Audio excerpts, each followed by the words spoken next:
Brought to you by the National Highway Traffic Safety Administration and the Ad Council. Why should you volunteer with Meals on Wheels? I never thought that 5 minutes could make so much difference in the lives of two people, but it has. Drop off a warm meal and get more than you expect. Volunteer at americaletsdolunch.org. Brought to you by Meals on Wheels America and the Ad Council. El Paso's News Radio 690 KTSM. Live from the KTSM AM 690 studios, it's Talk El Paso with Andrew J. Polk. Be a part of the show by calling 915-544-KTSM, 915-544-5876, or comment online on our stream at facebook.com/Talk El Paso. It's 4 p.m. Mountain Time, and that means it's time to talk El Paso with Andrew J. Polk. Thank you all so very much for joining us here for Talk El Paso, airing live on News Radio 690 KTSM. I'm your host, Andrew J. Polk. Thank you for tuning in, however you may be doing so, be it on air, online, live streaming through the free and reliable iHeartRadio app, or joining us over on the various social media pages we're up on these days, facebook.com/Talk El Paso, the Talk El Paso channel over on YouTube, Twitter at Talk El Paso, or twitch.tv, Andrew J. Polk.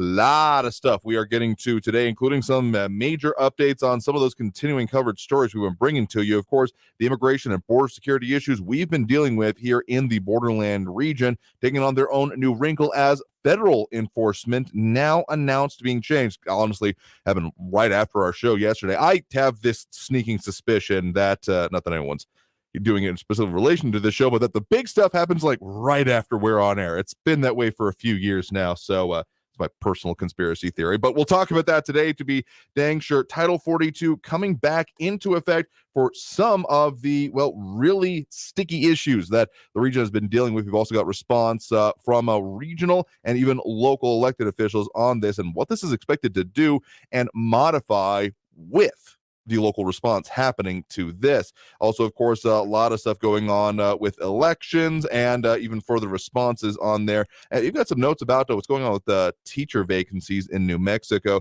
But of course, more analysis happening on some of those statewide races that we've been keeping our eye on, as well as even some very interesting updates on resignations and campaigns suspended affecting, well, even existing elected official positions. So we'll talk a little bit more about that. So we'll be focusing on a lot of election stuff here today because we only really began to scratch the surface whenever it comes to the actual election finance numbers, and particularly in some of those other pictures statewide. We do a decent amount of statewide coverage, so we'll be delving even further into that as Flaco Jimenez joins us over on the social media, waving to you as well, good sir, and dropping those likes and reacts so far already over there. Robbie Flores, Monica Cervantes, and Flaco Jimenez do appreciate it as we are locked in for another couple hours of discussing the things that affect us here in the borderland, because no one else is going to delve into these things like we do here. So if you want to leave your comments over on the social media, that's one of the better ways to chime in during the show. Is also we have Ed Clore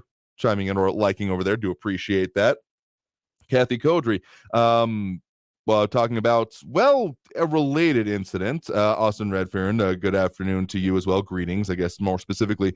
Kathy Codry making the point about Mayorkas. I believe you're using an interesting phrasing for the term for Department of Homeland Security Secretary Alejandro Mayorkas, and I'm not going to try to pronounce it the way you have it spelled there, but saying that knew that the whipping incident was not true, but still kept the lie circulating. Believe you're referring to there what happened in the Del Rio, Eagle Pass, all those areas last year, actually just under or just over at this point a year ago, if I'm getting my timelines right there. And a little bit more information and documents coming out about that, and some reviews that I've seen being circulated about of the incident. And well, it's got some relation to what we're dealing with now, but again, the actual enforcement and what is changing with it there, well, let's just dive right into that. From our news partners over at KFOX 14, Venezuelan migrants who illegally enter U.S. to be sent to Mexico under Title 42.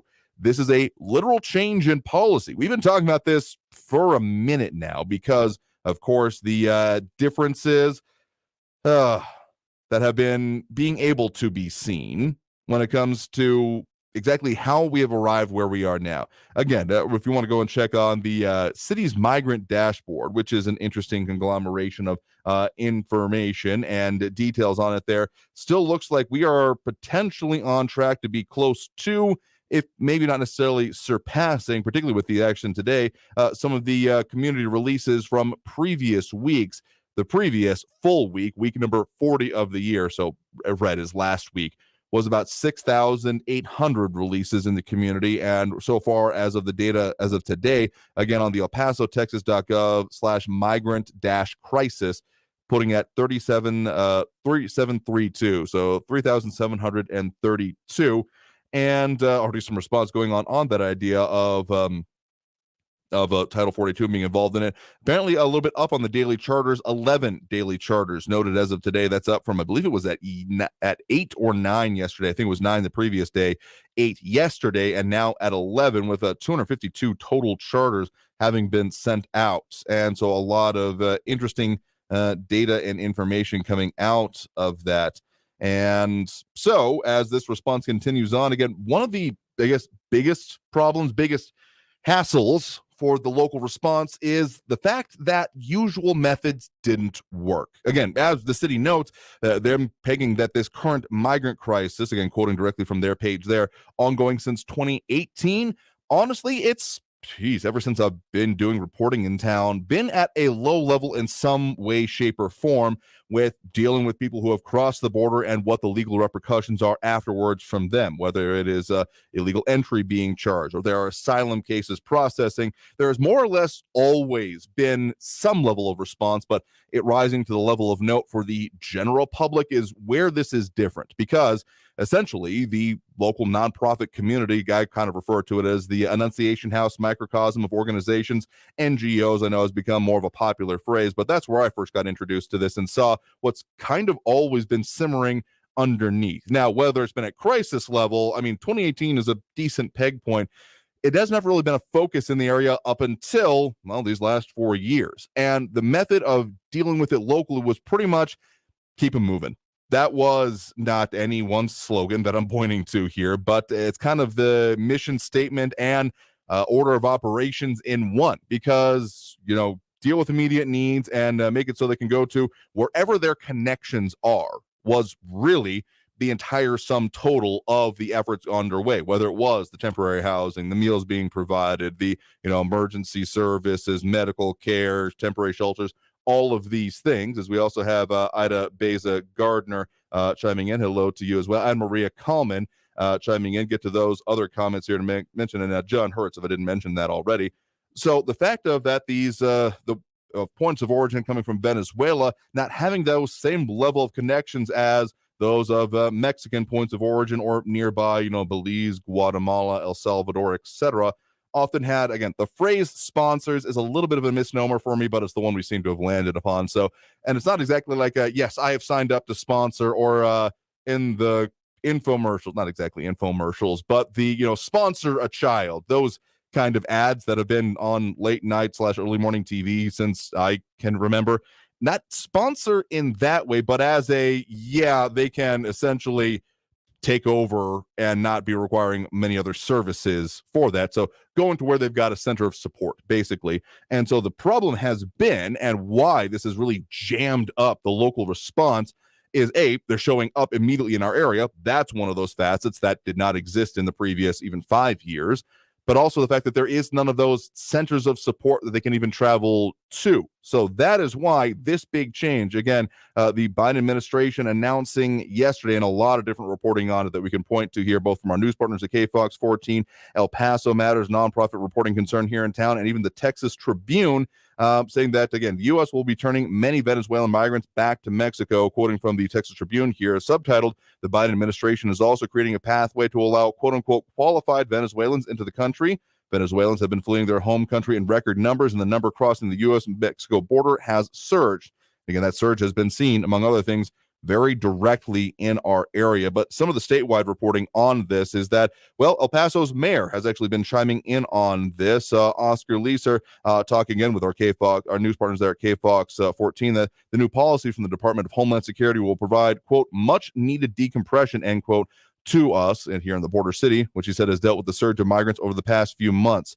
Officials say Border Patrol agents in the El Paso sector have encountered about 1,000 Venezuelan migrants a day since the start of October. The migrants sent back to Mexico can enter a new program to gain entry into the U.S. Again, that a qualified program, believe it's being talked about here. Flaco Menace, yeah, that's about the thing I was thinking about, the $19 per month, and you get their picture. That's, I think, what a lot of people think when they consider sponsorship, like you're sponsoring them. So that's why I have an issue with the use of that phrase, if they have sponsors here, because it's not exactly that. It's basically, who do you know who can take care of you that you know? Because otherwise, we ain't got anyone for you. You can't sign up to be a sponsor in this way, at least that I'm aware of in this circumstance.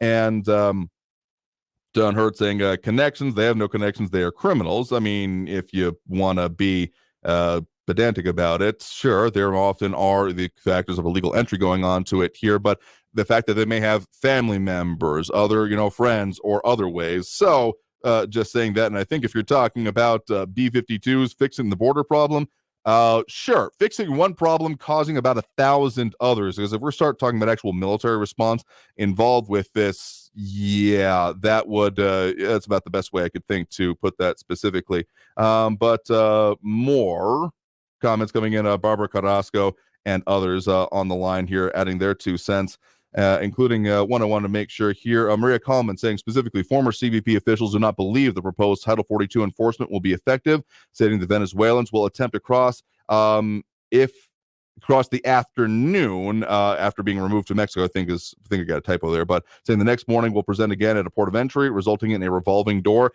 And that's more or less has been a part of the problem as well. As much as if we've had the discussion about the stats as we know them, and I know we were on track, haven't actually seen the final totals yet now that I think about it, of how many encounters, quote unquote encounters, were had at the southern border in general, and also specifically in the El Paso sector. But I know we were on track to definitely completely surpass last year's, about 2 million round figures talking here last year, and we were on our way to like a 2.3 or maybe even 2.6, some estimates I saw for this fiscal year, which was supposed to end at the end of September, which is why I'm kind of like, okay, have those numbers come out yet? But let's see.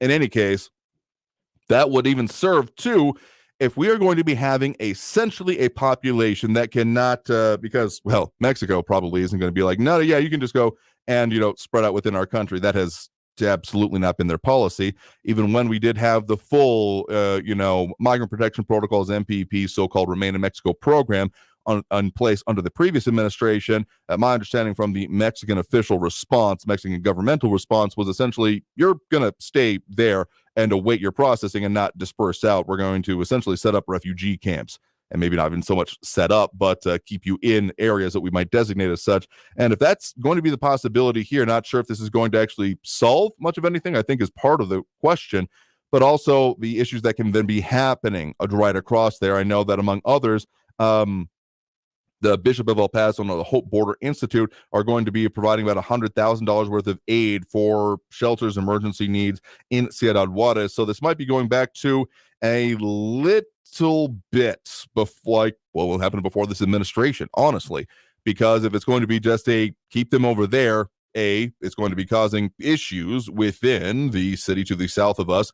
But then also, I think that those encounters will probably increase. The whole idea of the revolving door, part of the problem that was basically being seen and had, particularly locally, is that each of those encounters, because that 2.3 or 2.6 number, depending on the estimate, does not represent that there was 2.6 million people encountered, individuals, but that there were that many times that it could be someone was on that list multiple times, and this would even further that, which I see as its own, maybe not bigger problem, but different level of problem for particularly local officials, local Border Patrol agents, local CBP officers, etc. Because if you start developing familiar faces like, how you doing, Bob? Good to see you again. Go back across kind of thing.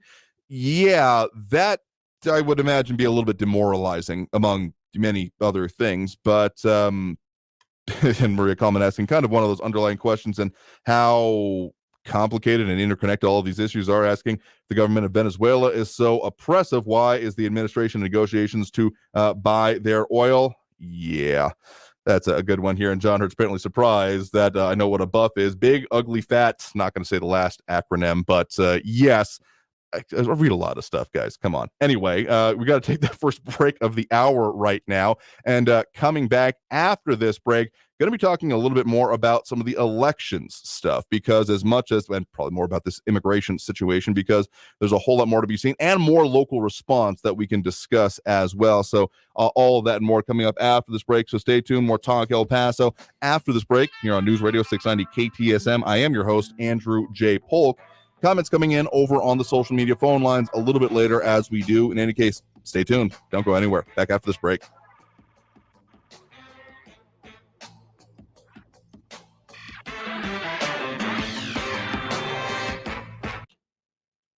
Traffic all day. News Radio 690.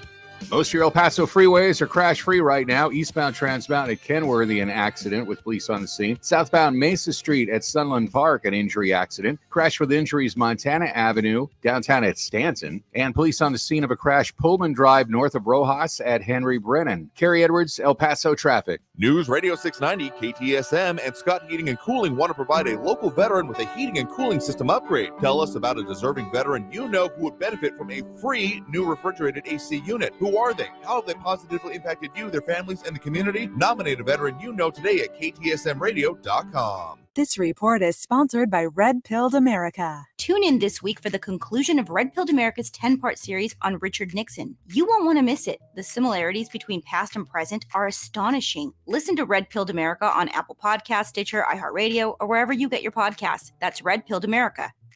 Politicians have led us down the wrong path. Record inflation and cost of living, unsafe border communities, a war on oil and gas jobs. Enough is enough. Catherine Parker will uphold our Texas values. A successful businesswoman and rancher, Catherine Parker will lower inflation and our cost of living. Catherine Parker will work to permanently lower your property taxes. Catherine Parker will stand up to the radicals who threaten our values and put our families in harm's way.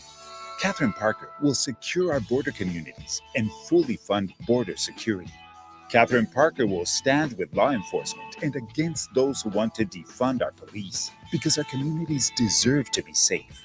And Catherine Parker will defend the oil and gas jobs that power our communities. Truth, freedom, prosperity. Vote Catherine Parker for District 74 on November 8th.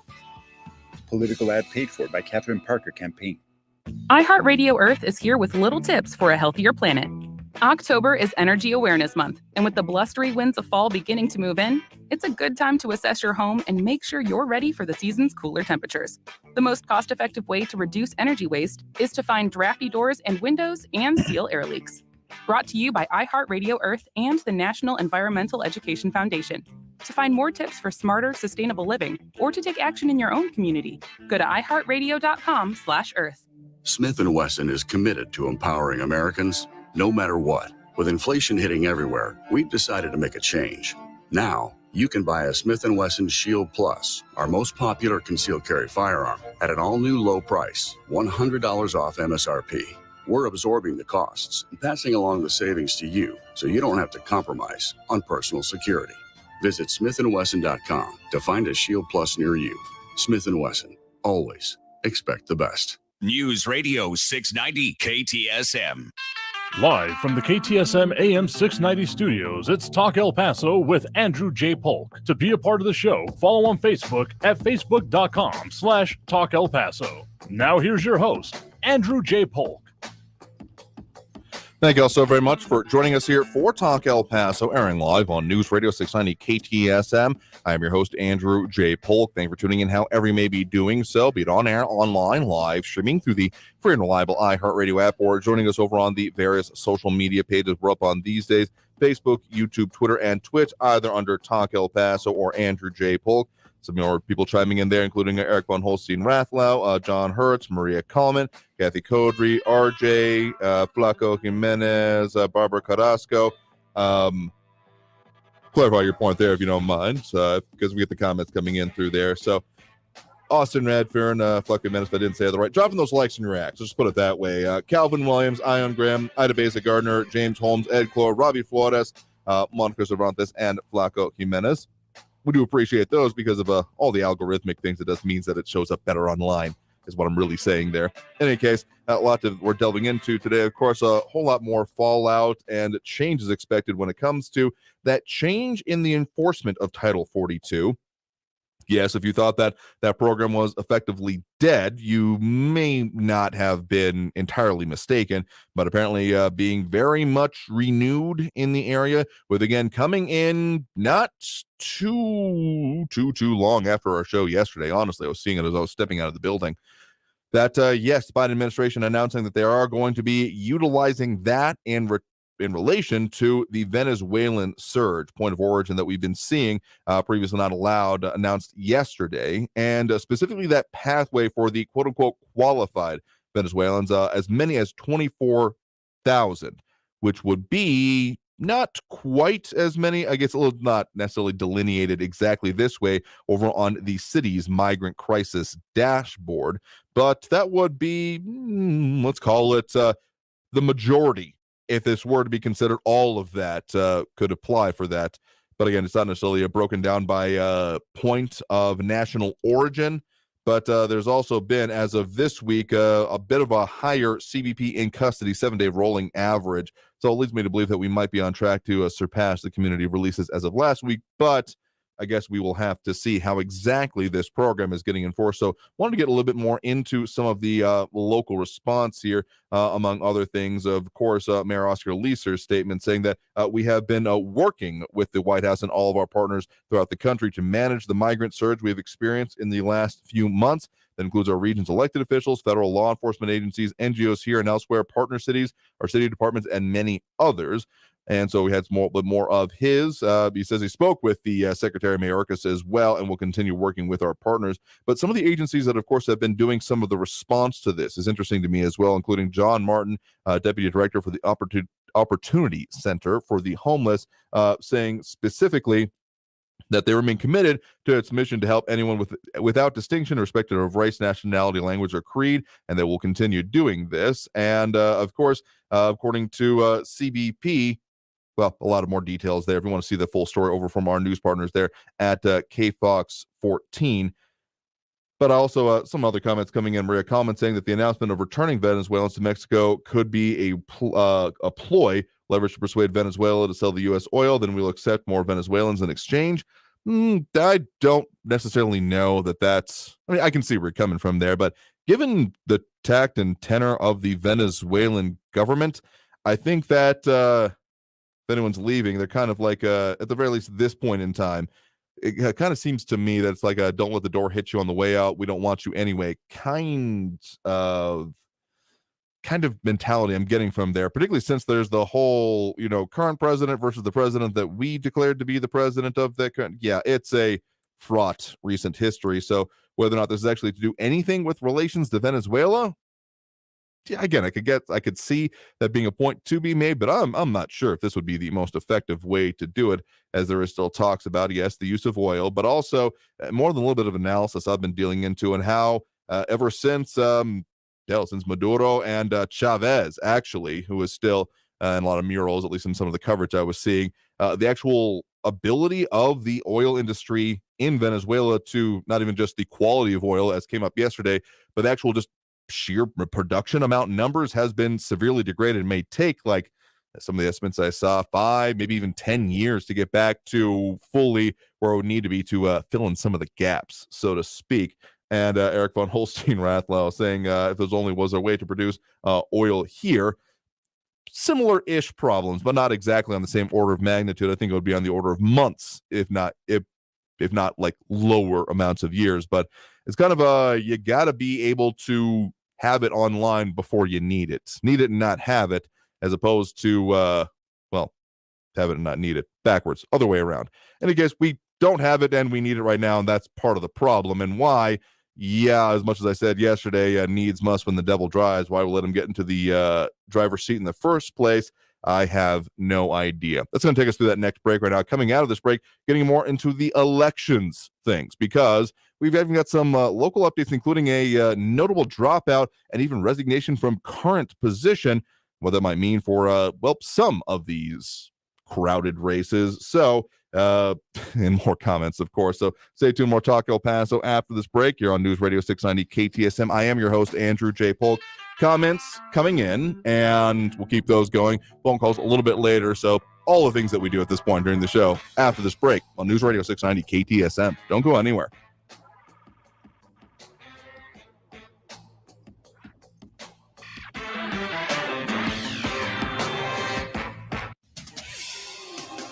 El Paso's News Radio 690 KTSM.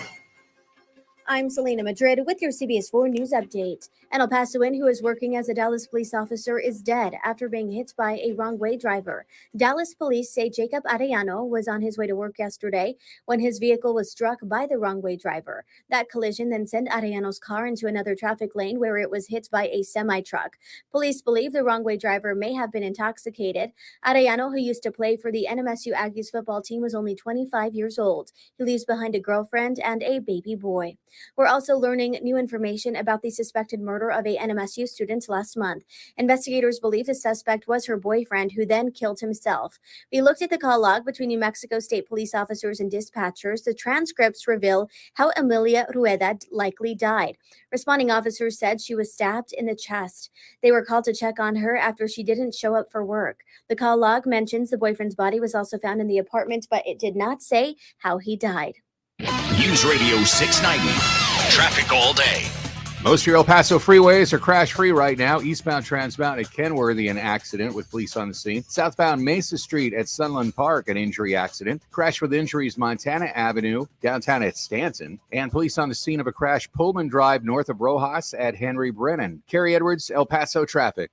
From the CBS 4 Warm Weather Center, I'm forecaster Vania Castillo. Expect another warm day here in the borderland. We're looking at a high of 83 degrees in El Paso, 80 in Las Cruces. But you know what? We are going to be seeing the return of those much cooler temperatures come this weekend, as well as the rain. Now expect some dry conditions today. But again, by Saturday, we are seeing that rain making its way back into the borderland. We are looking at a 60 to 70% chance for rain this weekend. So just make sure you're packing those umbrellas and those sweaters for this weekend. This report is sponsored by Napa Auto Parts. When your ride fires on all cylinders, so do you. That's why Napa is on a mission to keep you in motion. With nearly 6,000 Napa Auto Parts stores and over 17,000 Napa Auto Care centers, the Napa network has everything you need to get up and go. At Affordable Dentures and Implants, that moment when we see a patient smile is everything to us. And we're proud to have helped millions of patients improve their smiles through affordable tooth replacement options. So whether it's a single tooth, full dentures, or dental implants, Affordable Dentures and Implants is here to help you. Go ahead and smile. Our new El Paso office, led by Dr. Kiso Uradiegu, is now open at 11917 Gatewood Boulevard West in Las Palmas Marketplace near Kohl's. To schedule a free new patient consultation, call 1-800-DENTURE or visit affordabledentures.com. That's 1-800-DENTURE or visit affordabledentures.com. Again, our new El Paso office is now open at 11917 Gatewood Boulevard West in Las Palmas Marketplace near Kohl's. Affordable Dentures and Implants. Go ahead and smile. Go ahead and smile. Talk El Paso, bringing you the biggest stories from the borderland and beyond, 4 to 6 p.m. every weekday, brought to you in part by Sergio Lewis Body Shop. Call the pros at 915-593-0191. That's Talk El Paso, Monday through Friday at 4, right here on News Radio 690 KTSM. Wendy's new homestyle French toast sticks are so good, some are saying they're better than their mom's French toast. Perfectly crispy on the outside, perfectly fluffy on the inside, perfectly perfect in every way. Try Wendy's new homestyle French toast sticks today and see if they're better than your mom's. This report is sponsored by Wendy's. Try Wendy's new homestyle French toast sticks today. Traffic's bad enough without Mother Nature adding to your headache. Traffic and weather all day. Stay informed with El Paso's News Radio 690 KTSM. News Radio 690 KTSM El Paso. Live from the KTSM AM 690 studios, it's Talk El Paso with Andrew J. Polk. To be a part of the show, call 915-544-KTSM or follow on Facebook at facebook.com/Talk El Paso. Now here's your host, Andrew J. Polk.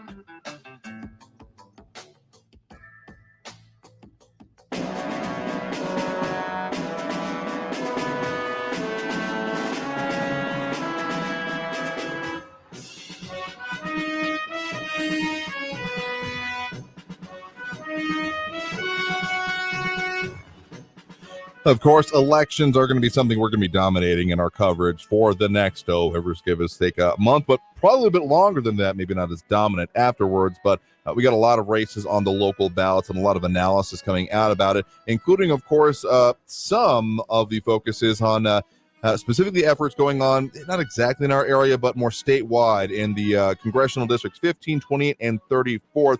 That whole South Texas, the blue wall targeting is definitely a story we'll be continuing to focus on as part of this, and why there was something about the throwing in the towel in some of those, particularly the 15th congressional district, and throwing in the towel in that race. And another point being brought up this day is about it's about neck and neck and cash on hand between Governor Greg Abbott and, of course, Robert Francis Beto O'Rourke, Democratic challenger there. About $16 million in change, 16.3 and 16.4.5 rounding up. So 16.4 to $16.5 million respectively for Abbott and O'Rourke.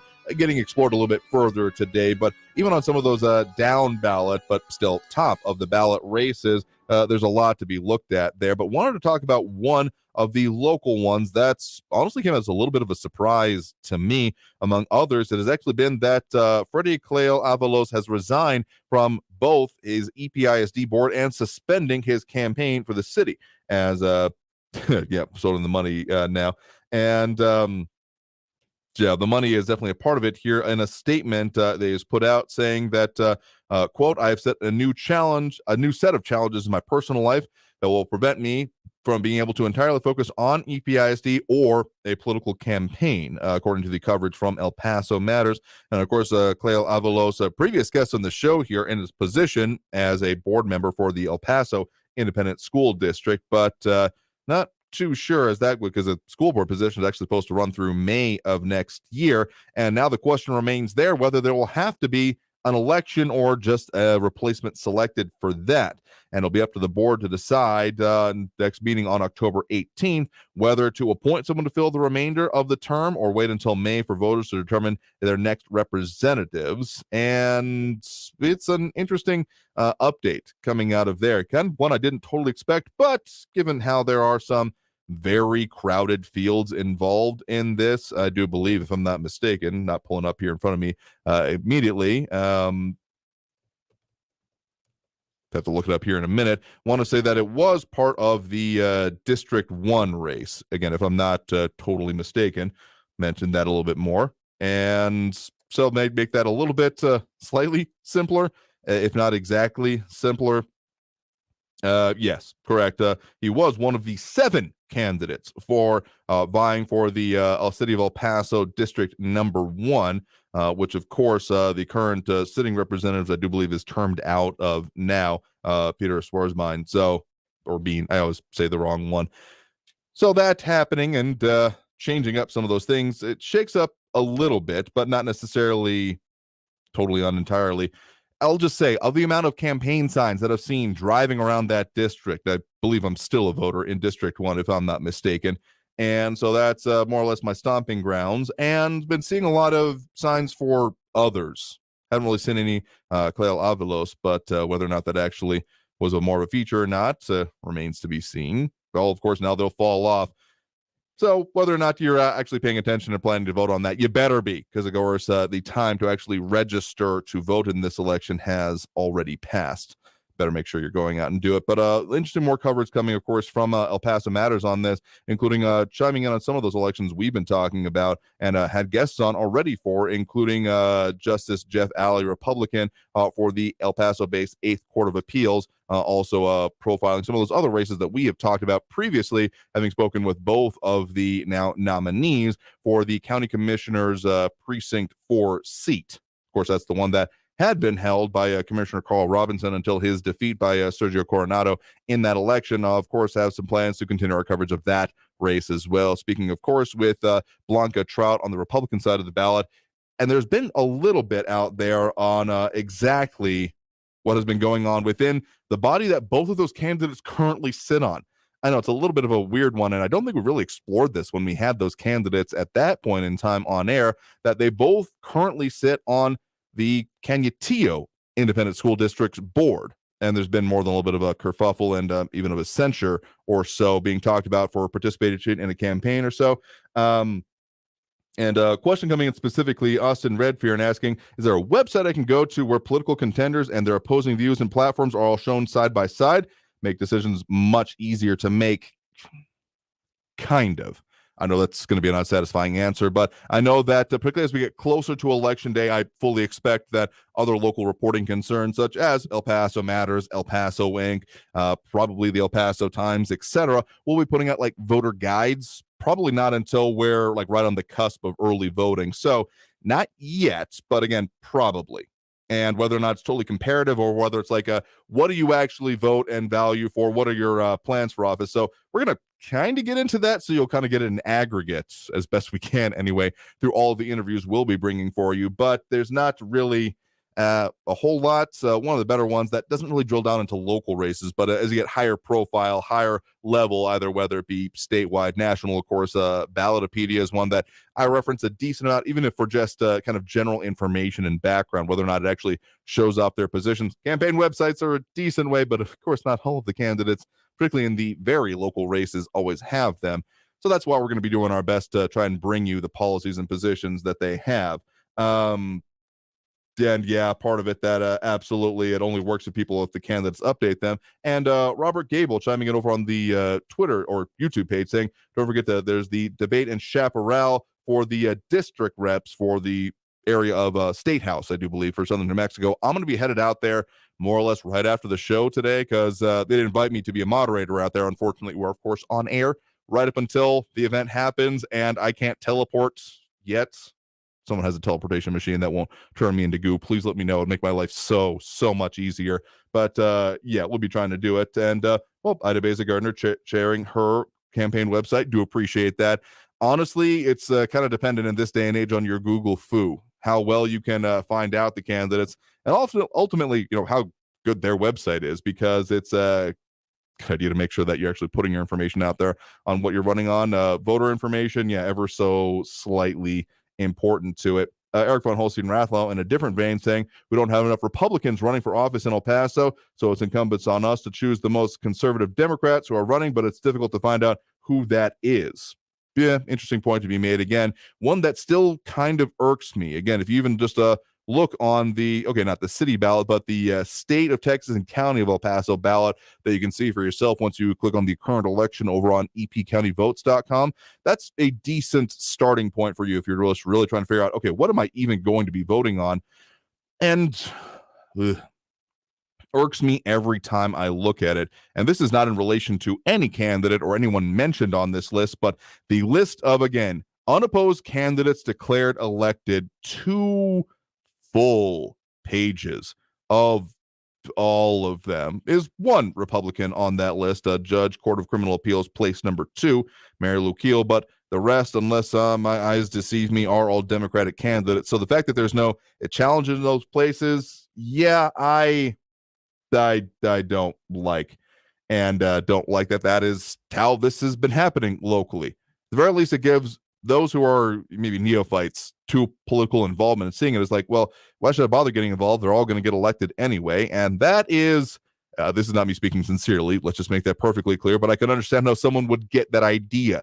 And the fact that that could exist out there and something that we have to constantly push back on is just, there's a lot of words I want to use, but I'm just going to say bad overall, bad way, and not how this is supposed to be working. We need that ficus project back to, in any of these unopposed races, literally put anything or anyone on the ballot just so that there is a choice. Particularly since that it's not like there's a lack of people wanting to be involved. I mean, sure, some of these are technical positions, including like district judges, justices of the peace. And yes, there is a level of competence and training that is required for those. But I mean, some of these, even like the state reps, District 77, 78, and 79. And again, this is no intimation or, mark against them, I would say, respectively being Lena Ortega, Joe Mudia, and Claudia Ordaz Perez. But the fact that, I mean, these do not require like legal training like some of the justices or judgeships do. The fact that no one could be bothered to even try to run for those, but we got a ton of people for city council races, a little bass-ackwards to me. But, well, if I were to ever run for office, I am not. No one put that juju on me. I would imagine that I mean, just look down this list of those that are unopposed, and that's a pretty good starting point, I'd say. There's a county commissioner seat on there as well. I should say a county commissioner precinct number 2 at David Stout. So enough for the soapbox there right now. And and Calvin Williams putting his push if your incumbent is someone you're not happy with and they're running unchallenged, write in my name. You know what? I'm not going to say that you shouldn't do it. I'm just going to say if you didn't actually register as a write-in candidate, it's probably not going to work out in your favor. But hey, as long as you're voting, honestly, at this point, I know I get flack on that a decent amount. It's seriously. Also, RJ saying a Republican unopposed knocked me over with a feather. Anyway, and Robert Gable mentioning that Willie Madrid is the current state rep there, running against challenger Elizabeth Winterode. Then again, I'll be visiting out there. The time and place happening there. Yeah, no teleportation device, I understand. But that'll be happening again right after the program, 6 p.m., 498 McCombs, and that is in the Chaparral area. So it's a little bit of a drive even for me. I'll be surprised if I get there by 7, to be honest with you. In any case, that's going to take us to that next break right now. Coming out of this break, we will go ahead and open up those phone lines as we do at this point during the program. So if you want to add your 2 cents on the line that way, the number to do so is 915-544-5876, 915-544-KTSM. Back after this break with more Talk El Paso here on News Radio 690 KTSM. Stay tuned.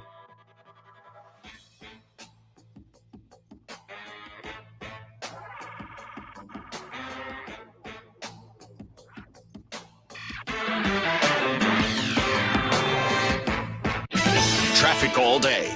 News Radio 690.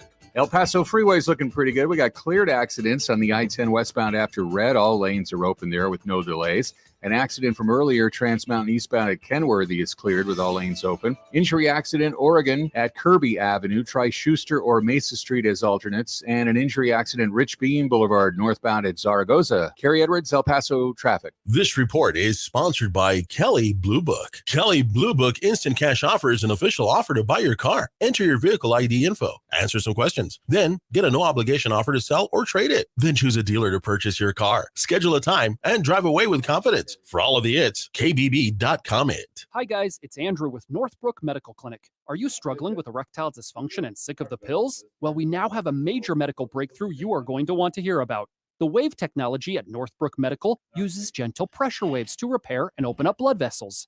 There are 60 clinical studies, including from Cambridge, showing our technology treats the root cause problem of ED without any pills. If you're ready to put a stop to your erectile dysfunction and regain your love life, grab your phone and call us now.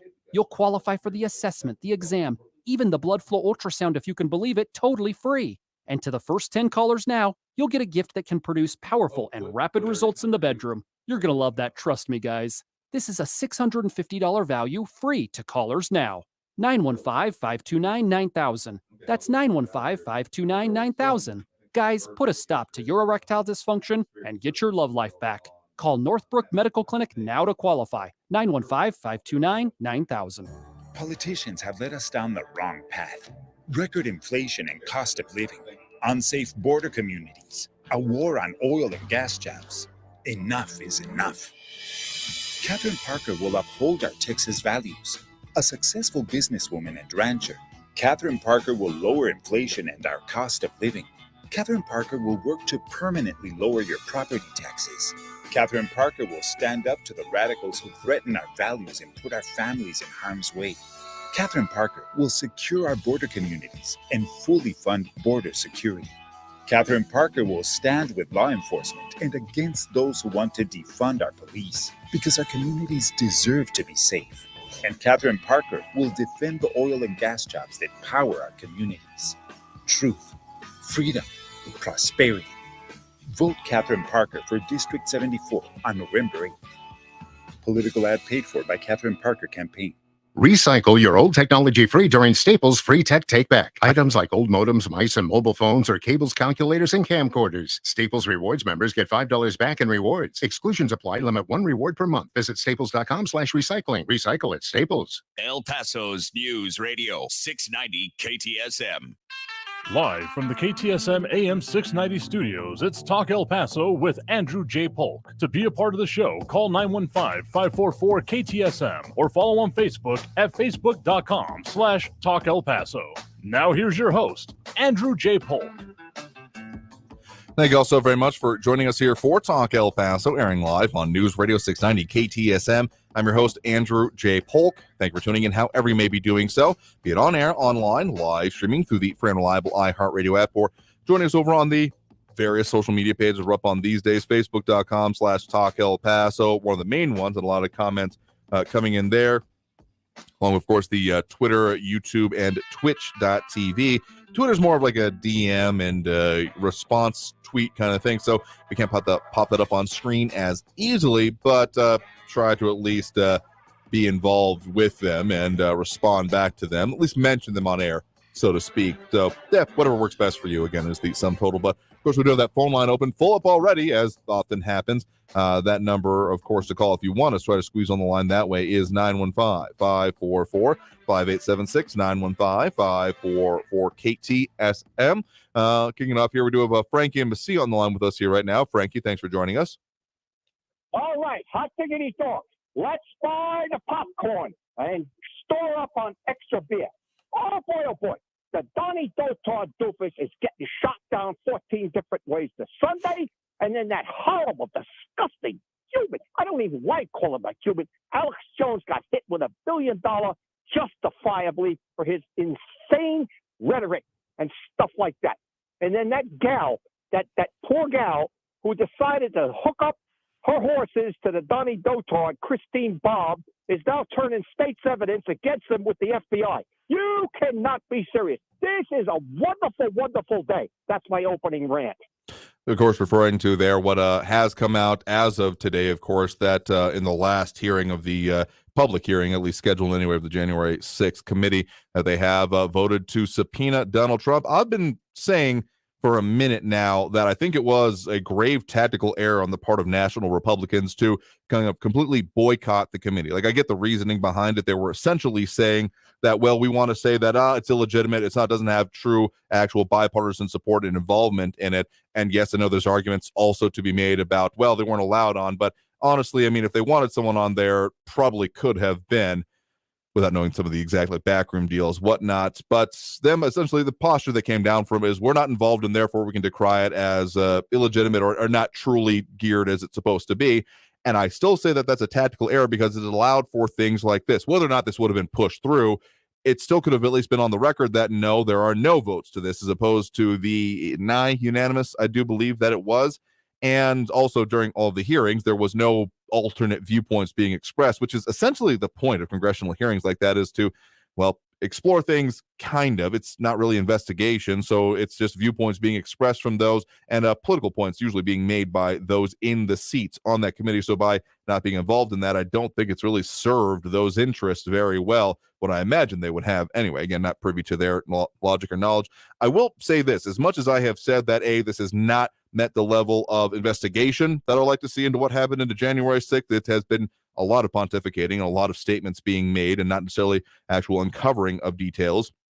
What I will say is that this subpoena, again, I said it yesterday and I thought this for a while and I stand by it now. I think one of the more successful things that has been done by the legal representation for the former president has been keeping him from being under oath, because let's be honest, the former president does have quite an interesting vocal style to him, and his tendency to go on tangents, let's just say. Again, I don't see serving him necessarily well in an under oath kind of capacity, because half of what happens in these ways is, getting caught in, perjury or double statements or contradicting yourself, which can lead to those things. So I will say that for the money, this would probably be the closest to legal repercussions that could come out if this were to happen. I know that there's a lot of intimations about, pleading the fifth or those kind of things to come out of this. So whether or not he actually ends up testifying or being under oath or not, honestly, still is a little bit of a question mark in my mind. But even if he does, I think that will be probably pretty much the focus. So whether that actually relates to or not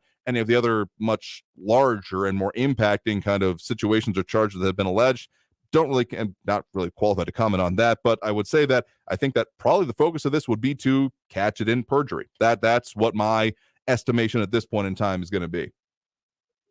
Interesting turn of words there, Andrew. Vocal style? Mm-hmm. Is that the new term for a whack job liar? I love how you just phrased that. That you are so good at what you do on this radio. You do not intend to antagonize to any great degree. I love that. You're right straight down the middle. You're a genius on this stuff. But I will tell you this: if he does show up for that subpoena, mark my words, it's going to be nothing but I plead the fifth, I plead the fifth, I plead the fifth. That's what's going to happen. And one last thing, I see nothing wrong with the makeup of the committee. There are 2 Republicans. Please don't go on and say they're rhinos and stuff. But yes, tactical error, you better believe it. But it has 2 Republicans, and it's a balanced somewhat committee. They're doing the job. I see absolutely nothing wrong with what they're doing in their particular investigation. But this guy is going down, and he's going down hard, and I'm just loving my popcorn and extra beer. What do you think of that?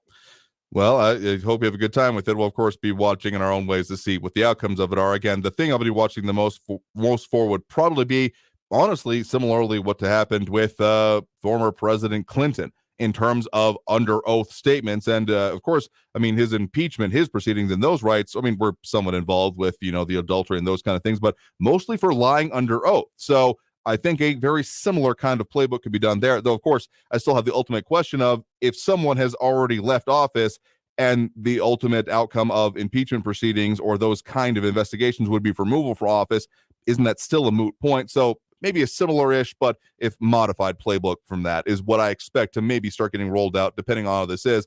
I will say to the whole pleading the fifth things, I am positive that is what the legal representation for the former president would love for him to say, whether or not he sticks with it. That's more what I was referring to with the vocal style. He loves making statements and going off script, so to speak. And that tendency, again, I don't see necessarily serving him well in that kind of a situation. Okay, got it, Andrew. But I got to tell you something. There's interesting times. It's a great time to be alive. One last thing. Hey, Ben, what Rex said. Don't forget, Ben, what Rex said. All right, you have a good one. You too. Thanks for the point in the call. Have a good one there as well. Bye. And that's going to take us through that next break right now. Coming out of this break, we got more calls in the line. We've got more comments coming in. I'll delve a little bit more into those, as well as, of course, more calls. Again, the number to call is 915-544-5876, 915-544-KTSM. Back after this break with more Talk El Paso here on News Radio 690 KTSM and the top of the hour news. Don't go anywhere.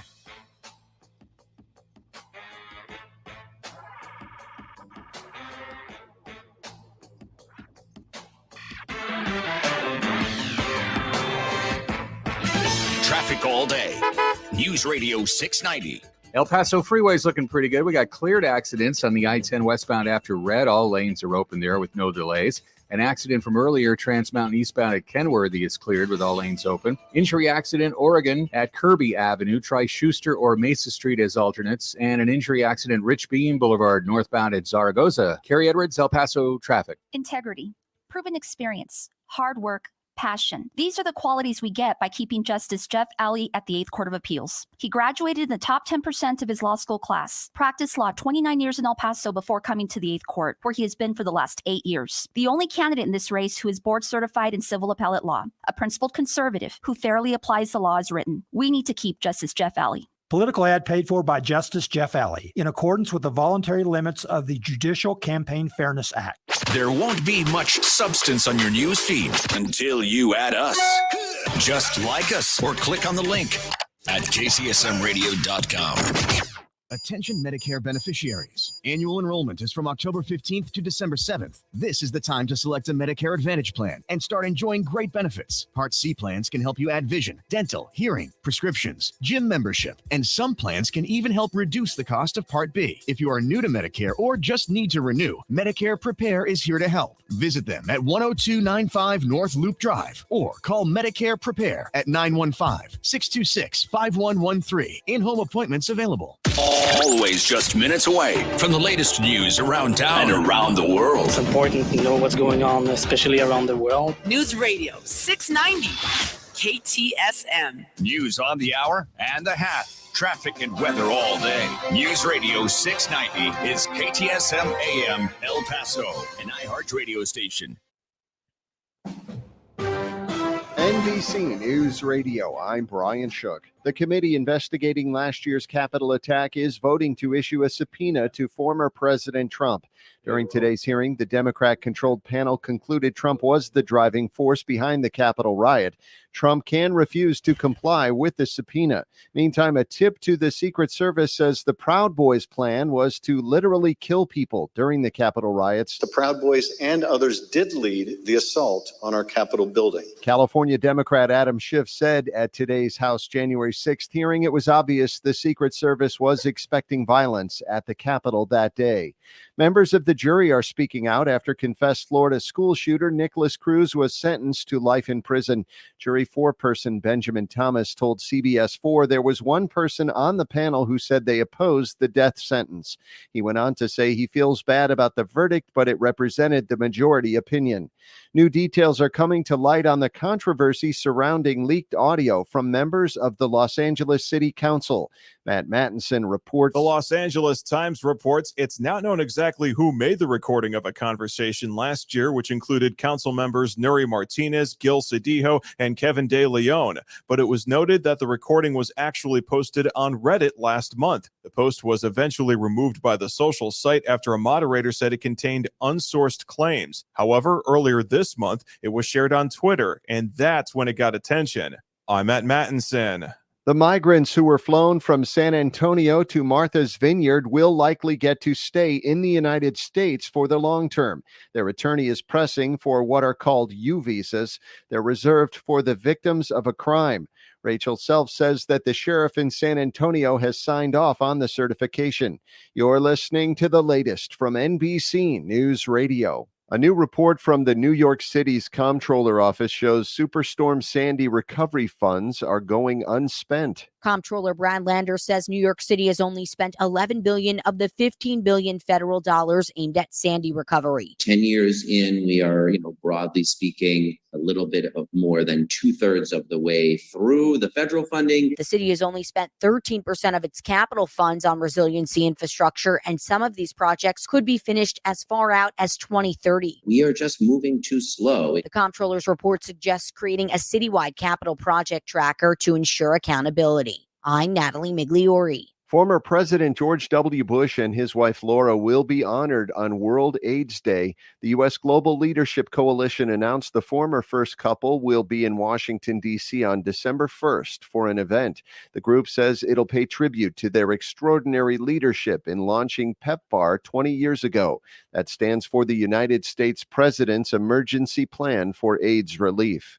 A 21-year-old Chihuahua in Florida is being crowned the world's oldest dog. Michael Kastner has more. Toast each sundown with wine. Don't let the old man in. Guinness World Record says Toby Keith, yes, that's his name, of Green Acres won the title after the previous record holder, a 22-year-old fox terrier from South Carolina, passed away earlier this month. Owner Gisela Shore says good genes, a healthy diet, and a loving home are the secrets to Toby Keith's old age. He also enjoys trips to the park and going for car rides. I'm Michael Kastner. Netflix is set to charge $6.99 a month for its new ad-supported plan. The ads will be 15 or 30 seconds long and will play before and during the streaming giant's content. Brian Shook, NBC News Radio. This report is sponsored by Audible. This fall, find everything you love listening to on Audible. From memoirs and true crime to celebrities and sci-fi. Audible is the home of storytelling, audiobooks, podcasts, and originals. Sign up for a free 30-day trial at audible.com. A veces la vida toma decisiones por nosotros, así que tenemos que aprovechar las decisiones que sí podemos tomar. Si califica para Medicare y Medicaid, El Paso Health Plus es la cobertura para usted. Este plan local ofrece beneficios suplementales como dental, visión, productos de venta libre y mucho más. El Paso Health Plus también tiene programas para ayudarle a mantener una vida sana. Tiene opciones. Elija local. Elija El Paso Health Plus. All right, everybody in the car. Let's go. What are we going to do first when we get there, Mom? Go for a hike? Sure, if you want. What about canoeing? Can we go canoeing too? I don't see why. What about a bike ride? No, I want to fish. Oh, I've never been fishing. honey, we can do it all. How long does it take to get to the forest? It's not. Is it going to be long? No, sweetie. I bet it takes forever. It's not that far. Are we there yet? Yep, we're here. Already? No way. Come on, come on. It's a short drive from your neighborhood to your naturehood. Visit discovertheforest.org to find a neighborhood park or green space near you. Also, find fun activities to do like boating and biking or camping and hiking, plus much more. It's all right in your naturehood. A public service announcement brought to you by the Ad Council and the U.S. Forest Service. Kids dream big. Protect your child's dreams by keeping them healthy. If your son or daughter is age 11 or 12, the American Cancer Society recommends giving them the HPV vaccine to help prevent HPV cancers later. Learn more at cancer.org/dreambig. News Radio 690 KTSM. Live from the KTSM AM 690 studios, it's Talk El Paso with Andrew J. Polk. To be a part of the show, call 915-544-KTSM or follow on Facebook at facebook.com/Talk El Paso. Now here's your host, Andrew J. Polk. Thank you all so very much for joining us here for Talk El Paso, airing live on News Radio 690 KTSM. I'm your host, Andrew J. Polk. Thank you for tuning in, however you may be doing so, be it on air, online, live, streaming through the free and reliable iHeartRadio app, or joining us over on the various social media pages we're up on these days, facebook.com/Talk El Paso, the Talk El Paso channel over on YouTube, Twitter at Talk El Paso, or twitch.tv, Andrew J. Polk. Again, a lot of pages, a lot of places that we are up on, and that we have all the stuff that we do available. And the reason I was laughing coming back into this segment is because of a... Okay, I often talk about we need to get people out to vote, try to cajole, encourage people to, but Kathy Codry and RJ over on the YouTube page having their own plan here. And let me see if I can find the comment here again, that saying that if Chaparral has a bigger turnout than Northeast El Paso, I'll put up shaming billboards and never let us forget, vote at Northeast. And Robert Gable saying that, yep, Northeast, we'll get them shaming boards ready, RJ. Because honestly, you know what? If it works, fine. I'm on board with it. I'm 100%. Because, yeah, if cajoling and appeal to better natures won't work, yeah, shame. I'll go with that in order to get you out to vote. But I hope you just go out and vote anyway. Anywho, more commentary coming in here, including Eric Von Holstein-Rathlau mentioning about the January 6th committee, saying Hollywood producer they hired to choreograph the whole thing. I mean, it was definitely produced, made for prime time. So I know that may be something like, well, what do you mean that's untrue? But seriously, that was one of the major focuses happening with it here. Maria Kalman with a different take, saying it's difficult to incentivize voters when there is a one-party rule. I tend to look at the current conditions prior to voting. If I'm dissatisfied with the current administration, I will vote against the incumbents. Not voting them out sends the message you approve of their performance.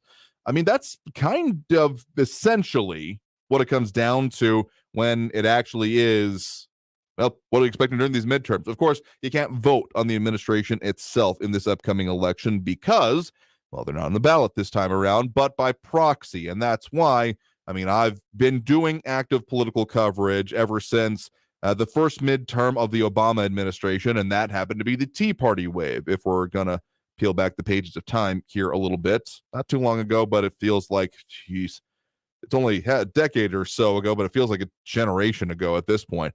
Point is that, yeah, the party in power, if things aren't going well, tends to take it in the shorts. And whether or not that'll happen totally this time, I think it's my handicapping at this point. No, I'm not taking bets on political outcomes. That idea just still gives me the heebie-jeebies, though I'm sure someone out there is doing it.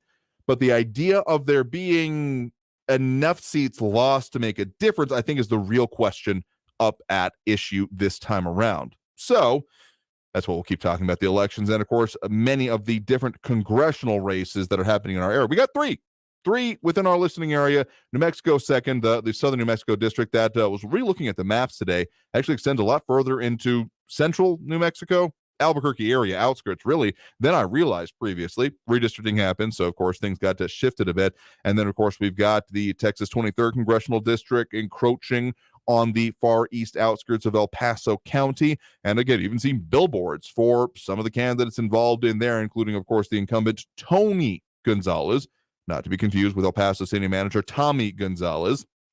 We need to get some new people with some new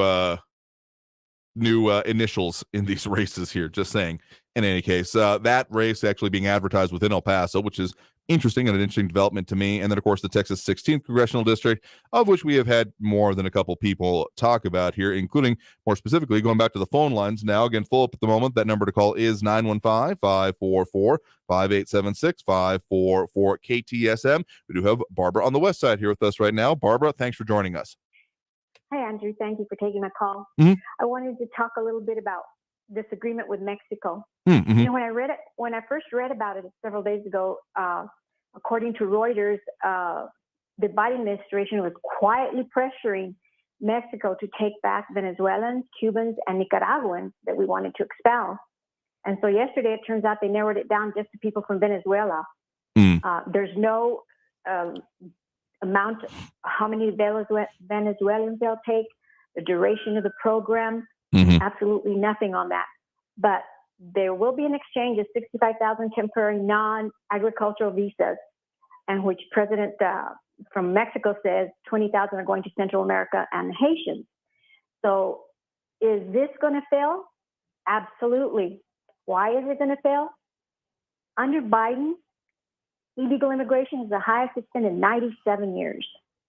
And let's pay attention to former President Barack Obama, who said, don't underestimate the ability of Joe to blank things up. And he's going to do that. It's already failed even before it gets off the ground. But what is going to happen, and what already happened, is Blinken apparently had attended a meeting on October the 6th in Peru, with 19 other representatives of the 21 countries that had previously met in Los Angeles. And they found from their meetings that a lack of coordination results in migrant exploitation, and that there's value in working together and synchronizing policies. Out of that meeting, after that meeting, Blinken walked out and he said that the State Department was going to allocate $240 million in humanitarian and security assistance. So we can count that $240 million of our tax dollars will be wasted on this. He doesn't say who's going to get it, how they're going to allocate it. We're just giving away our money. Now, regarding the expulsions between ports of entry, he says they have to report at the point of entry. I mean, at the border, point of entry.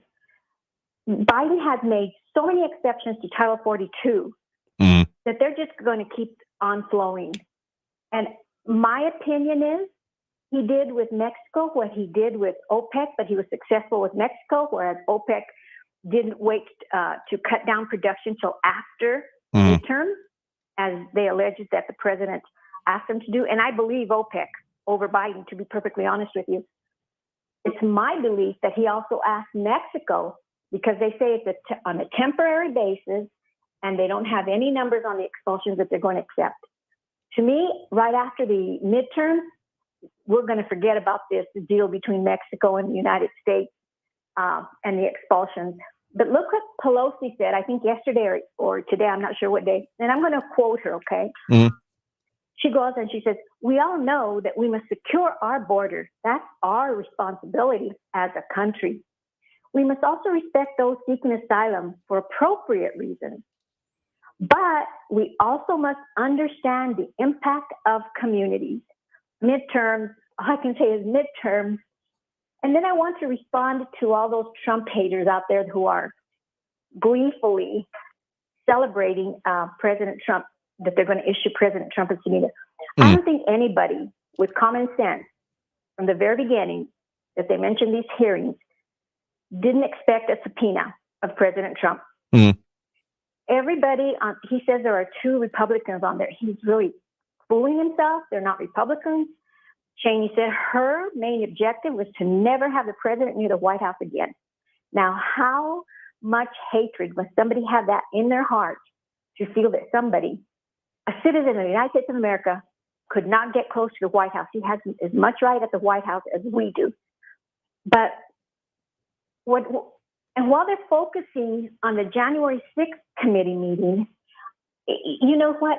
I want to know what the difference is between President Trump, because they were talking about him yesterday, that he didn't take the advice of his inner circle and everybody. Mm-hmm. But they don't talk about Biden not taking the advice of the generals for the withdrawal in Afghanistan, which resulted in 13 new Gold Star families being created, which resulted in us sending a missile to Afghanistan, killing 10 people. 7 of those were children, and 1 was an innocent aid worker. That needs investigation. These people who are out there every day wanting to hurt someone, in my opinion, are pretty near warped, because they're missing the significance of 10 people who died, 7 of them were children, and President Biden was told not to withdraw that way. That was lies, and that was a foreign policy decision. And again, this idea with Mexico and the U.S. is going to fail, because look at what Gates said about President Biden's decisions on any foreign policy. He says he never gets them right. There isn't one thing that I wish somebody could list 5 things that this president has done that has helped parents, our children, our economy, our homes, our fuel. You just name it. And they're out there jumping, having a beer. I think that's what Frankie said. He's having a beer and popcorn or whatever. I didn't know you could have beer and popcorn together. It's okay. That's what he does. And it's just sad that we have individuals who have grown such hatred for a man whose only job when he took the presidency, and he's a billionaire, he didn't have to do it, he had a nice life. The only reason he took that job was to lift everybody. He didn't do everything by affirmative action. He didn't say, I have to have a female black vice president. He doesn't have to say, I have to have transgender and HHS. He doesn't have to have a gay guy doing this and just race, ethnicity, color, you name it. That's what this president has done to our country. He's divided us more than ever. So anything he does, we have to wait. And like this program, it's not going to get off the ground successfully. I mean, just by the content, by what he's done in the past, by what the past is going to affect the future, there's no way it's going to be successful, in my view. And for those of you who really are out there every day hating, golly, think about it. Think about what's important in life. 10 children, 7 children got killed, an innocent aid worker, because Biden did not listen to his commanders. But it's persecution time, execution time, because President Trump didn't listen to his inner circle on the riot. I would suggest they read the letter from the whistleblower on the January 6th. I would suggest they listen to Kash Patel about January 6th. Mm-hmm. I would suggest they talk to Secret Service, the phones that they're refusing to release, about January 6th. There is so much more to what happened on January 6th than a one-sided view. And it's sad that we do have a lot more citizens, just like Frankie, celebrating for the demise of a president who did nothing but good for our country because he had a different opinion. He had a different opinion. I get on the radio with a different opinion. And I'm just a citizen of El Paso, but I love my country and I love my city. And I love the fact that we should have borders, and I'll fight for borders, and I'll continue to say it on the radio.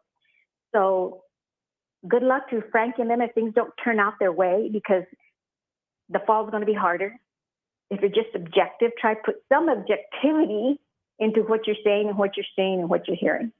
I mean, yeah, the whole Schadenfreude aspect of it I've called out in the past. If that's your guiding star in this, I mean, good luck to you. I don't think that's going to work out for you or anyone in the long run here. But what I'll say on the first point you brought up there, when it comes to the whole, again, immigration, border security situation, what it means for our area, an underwhelmed point, or one that doesn't get focused on enough, is this is more when we're still doing the estimate of about 11 million people in the country without authorization, which I'm not really sure where that stands anymore. I mean, there's a lot of different estimates, but that one was pretty well accepted at that point in time.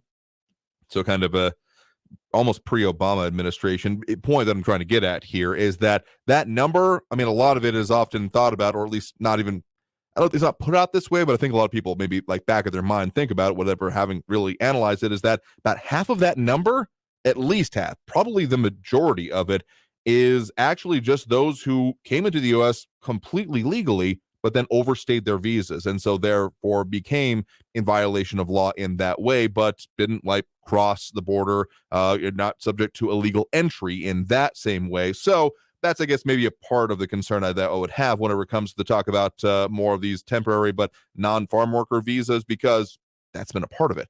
People who have perfectly, the right and have been admitted into the country, but then just don't stay and then just stay longer. That's a huge facet of it, and which is why part of the reason that I kind of have this mixed emotions about actually talking about physical border barriers, because it still doesn't address that, is a point that's come up to me more recently. But to your major point about how this would actually work, and of course the January 6th committees, again, there's a lot of political and emotional baggage tied up in it.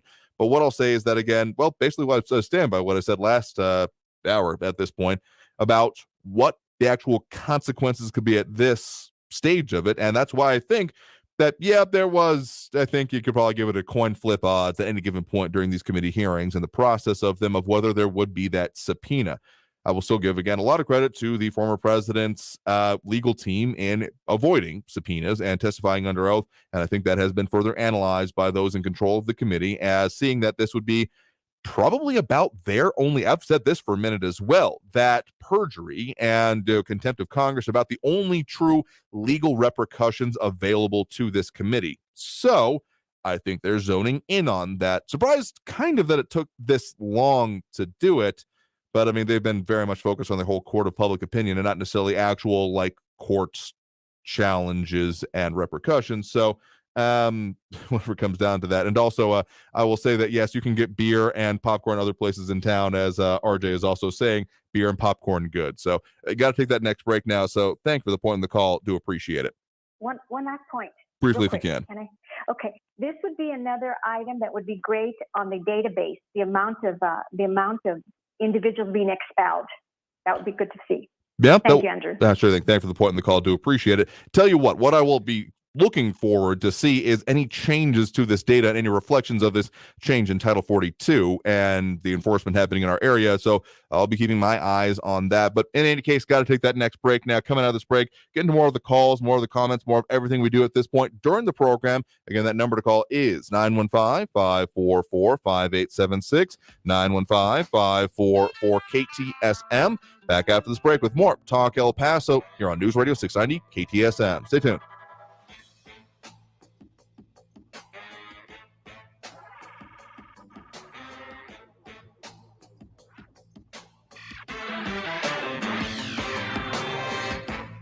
Traffic all day. News Radio 690.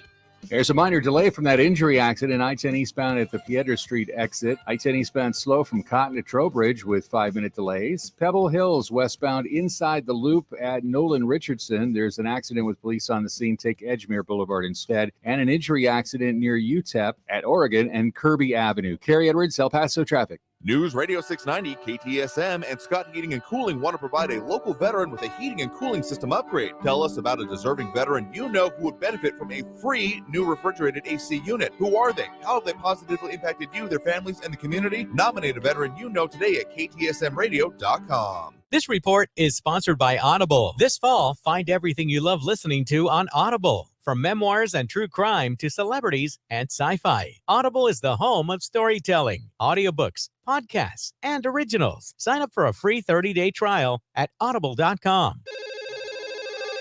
Hello? Mike, this is Norma Jean at Sergio Lewis Body Shop near the airport. Have you seen Sergio? I'm expecting him in a few minutes to cut a new commercial. I'm really worried about him, Mike.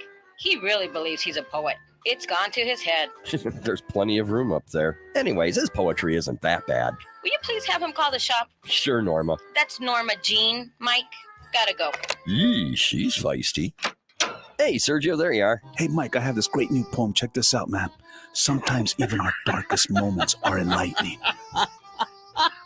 Hey, what's so funny, man? Nothing, Sergio, really.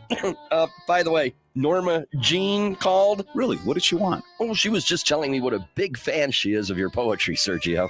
Sergio Lewis Body Shop at 3800 Admiral near the airport, where it's the customer's choice, not the insurance company's, and there's a lifetime warranty on all collision repair. 593-0191.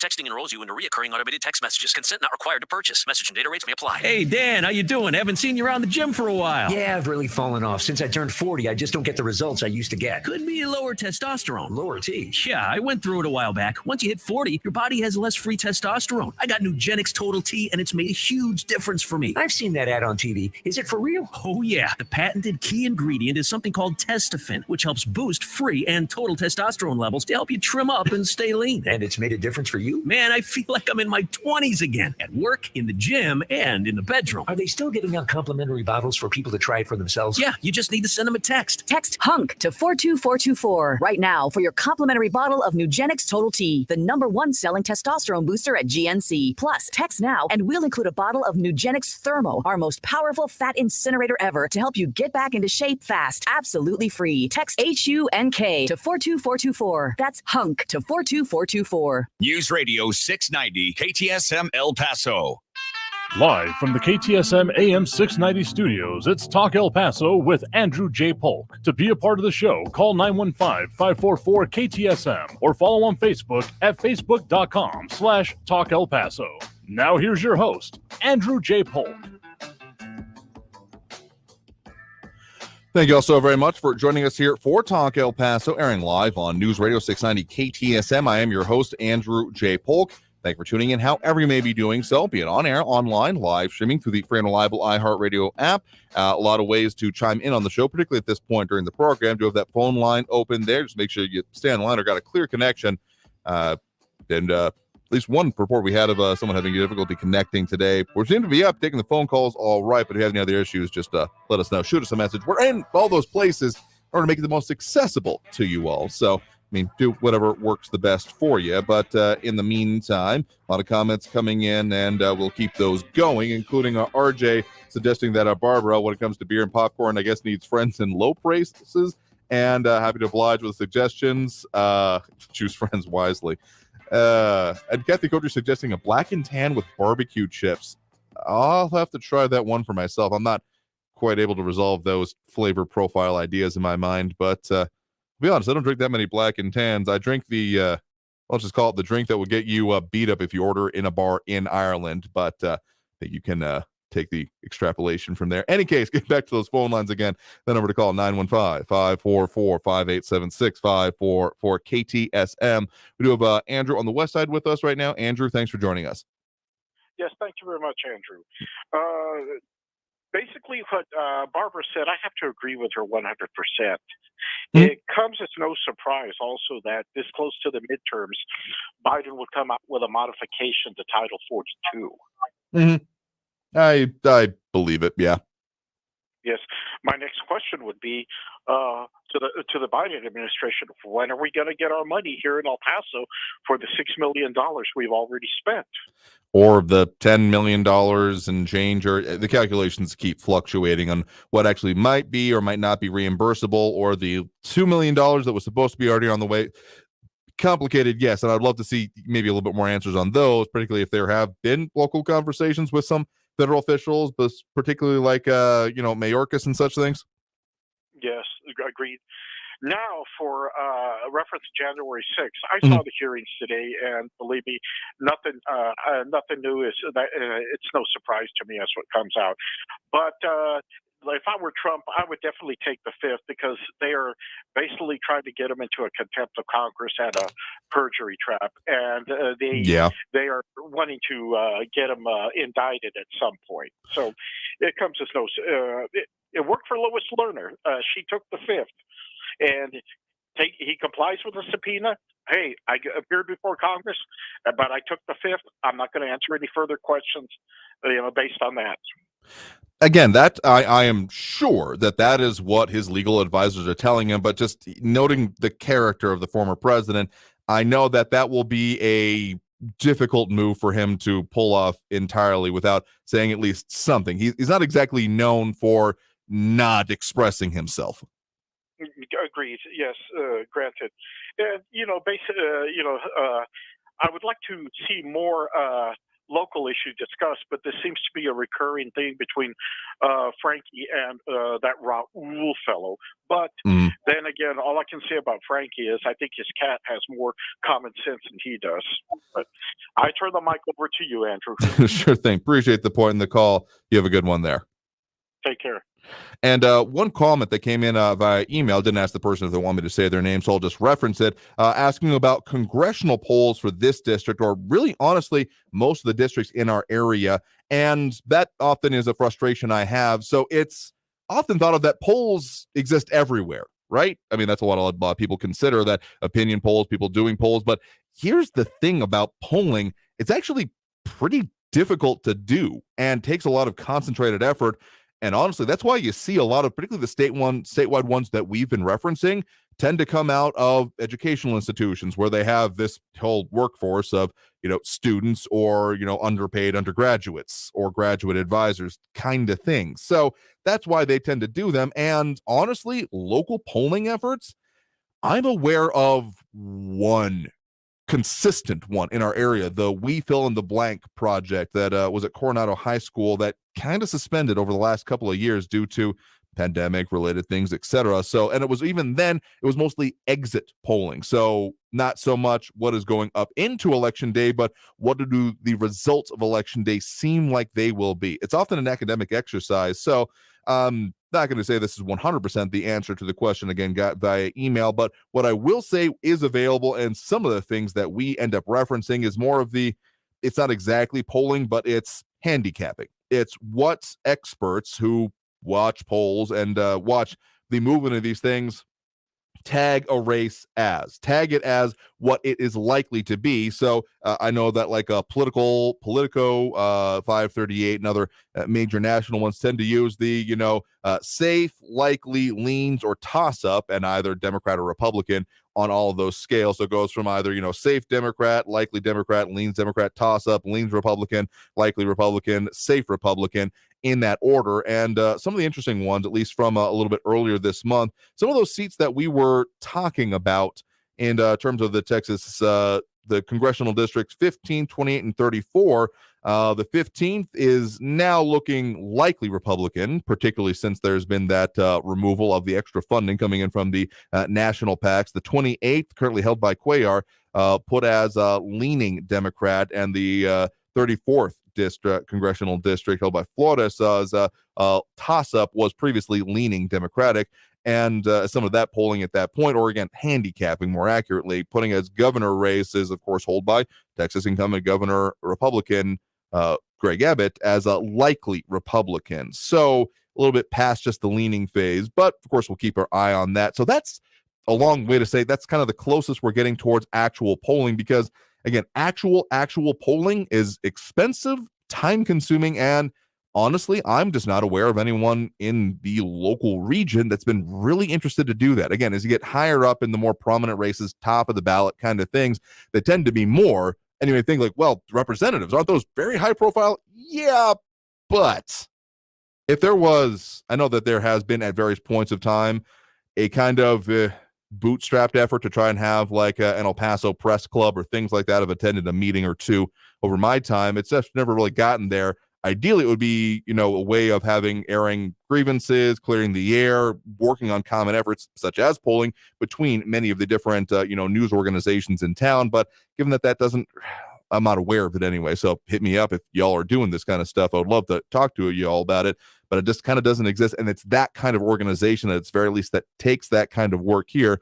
Potentially, maybe one of the Utah political science programs could do this, but at the moment, not in existence, according to my understanding here. RJ saying, forgot the campaign music. We only do that once, well, particularly when we're in the first hour there. So no, we're not trying to shove it down your throats anyway. And a lot more comments coming in, including Darian Gap and more comments. So we'll get to more of those and more other points coming up after this break. So stay tuned for more Talk El Paso here on News Radio 690 KTSM. I am your host, Andrew J. Polk. That number again to call is 915-544-5876, 915-544-KTSM.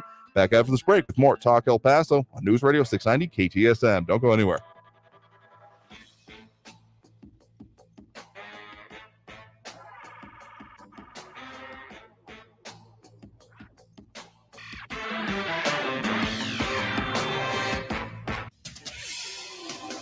El Paso's News Radio 690 KTSM. I'm Selena Madrid with your CBS 4 News Update. The big story breaking across the borderland in the country. The Department of Homeland Security is rolling out a new program aimed at cutting down the number of Venezuelan migrants seeking to come to the United States. Now, Venezuelans seeking to come into the country will have to enter the U.S. legally at ports of entry and undergo screening, vetting, and must meet vaccine requirements. In addition, any migrants caught crossing between ports of entry illegally will be returned back to Mexico as part of a new deal between the United States. According to the Department of Homeland Security, up to 24,000 Venezuelans will be accepted.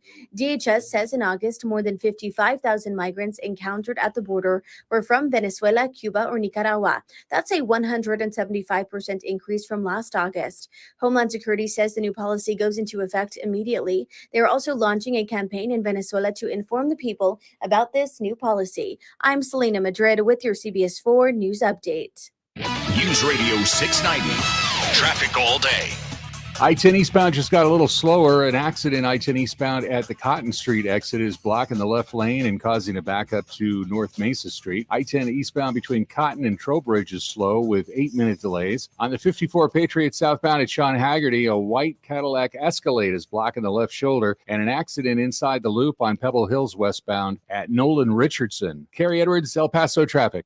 From the CBS 4 Warm Weather Center, I'm forecaster Vania Castillo. Expect another warm day here in the borderland. We're looking at a high of 83 degrees in El Paso, 80 in Las Cruces. But you know what? We are going to be seeing the return of those much cooler temperatures come this weekend, as well as the rain. Now expect some dry conditions today. But again, by Saturday, we are seeing that rain making its way back into the borderland. We are looking at a 60 to 70% chance for rain this weekend. So just make sure you're packing those umbrellas and those sweaters for this weekend.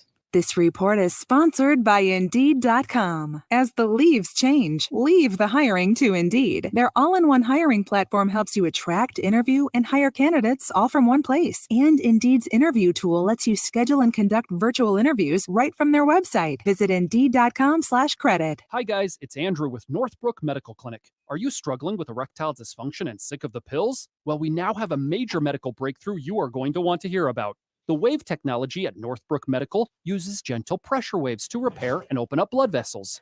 There are 60 clinical studies, including from Cambridge, showing our technology treats the root cause problem of ED without any pills. If you're ready to put a stop to your erectile dysfunction and regain your love life, grab your phone and call us now. You'll qualify for the assessment, the exam, even the blood flow ultrasound, if you can believe it, totally free. And to the first 10 callers now, you'll get a gift that can produce powerful and rapid results in the bedroom. You're going to love that, trust me, guys. This is a $650 value free to callers now.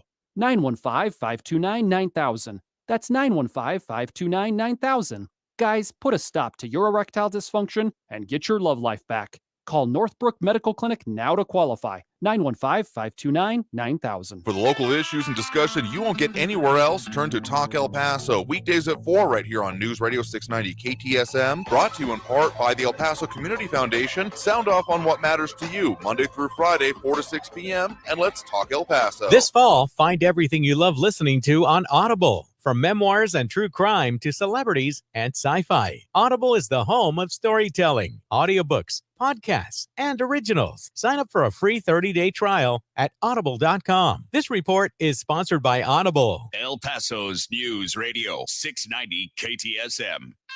Live from the KTSM AM 690 studios, it's Talk El Paso with Andrew J. Polk. To be a part of the show, call 915-544-KTSM or follow on Facebook at facebook.com/Talk El Paso. Now here's your host, Andrew J. Polk.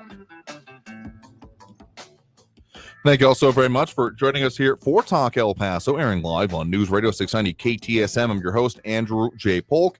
Thank you for tuning in, however you may be doing so, be it on air, online, live streaming through the free and reliable iHeartRadio app, and joining us over on the various social media pages that we're up on these days, Facebook.com/Talk El Paso, the Talk El Paso channel over on YouTube, Twitter @Talk El Paso, or Twitch.tv, Andrew J. Polk. A lot of comments coming in through all of those, and of course, some of those chiming in, including RJ, Kathy Codry, Barbara Carrasco. Who else we got here? Eric Von Holstein Rathlow, Stephen Christopher. I'm repeating a few here. A couple of comments coming in. Robert Gable a little bit earlier, and Louis Pinato, Maria Coleman, Calvin Williams, Flaco Jimenez. There we go.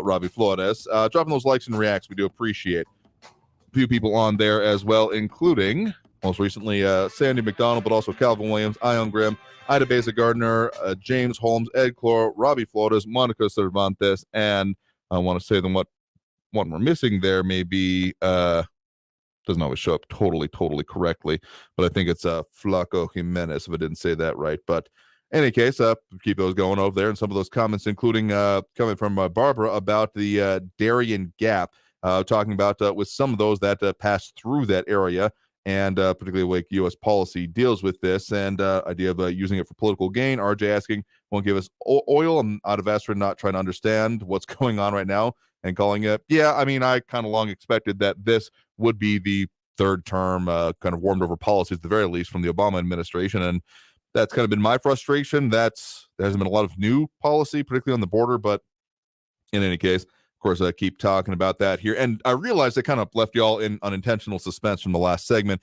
about what the handicapping is for the current race here in El Paso. According to Politico, one of the better ones actually involving the Texas 16th Congressional District, there's actually a lot of analysis they put into this because they have the Texas 16th Congressional District as considered solid Democratic. Now, if you disagree with that, well, you know what you have to do, and that's make sure you go vote. But they don't actually have a lot of analysis because, at least from that outlet, they tend to do a lot of theirs on the more competitive races. But that is more or less reflected in a lot of the handicapping I was looking at there. So just letting you know what is being said about it. And if you disagree with about that, that's kind of the beautiful thing about it. You can do something about it, particularly if you live in the area where you can actually talk about it and vote on it. Anyway, back to the phone lines now. Again, that number to call is 915-544-5876, 544-KTSM. We do have Raul in the Northeastern line with us right now. Raul, thanks for joining us. Hello. Anyone there? Barbara and retired government worker and Red Bader Andrew talk about people lacking common sense is really rich, you know? Mm-hmm. Okay, looks like we're having some issues on the phone line there.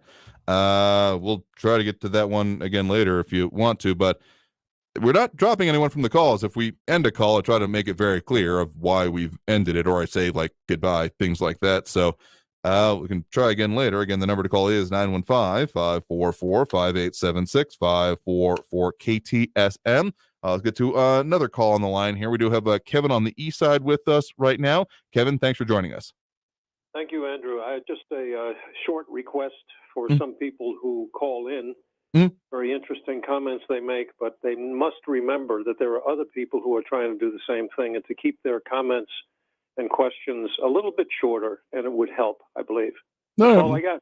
Well, fair enough. Well, thanks for the point in the call. Do appreciate it. Thank you. All right. Have a good one there. Again, if I drop the call, it just kind of goes away. It doesn't make like that beeping noises. I don't know if you're able to hear that through on the radio. I might be able to hear it over on the social media, but, well, that's just how we do it. So do we have another call on the line here? Again, if you're calling in the middle of a segment, we might pop you up here.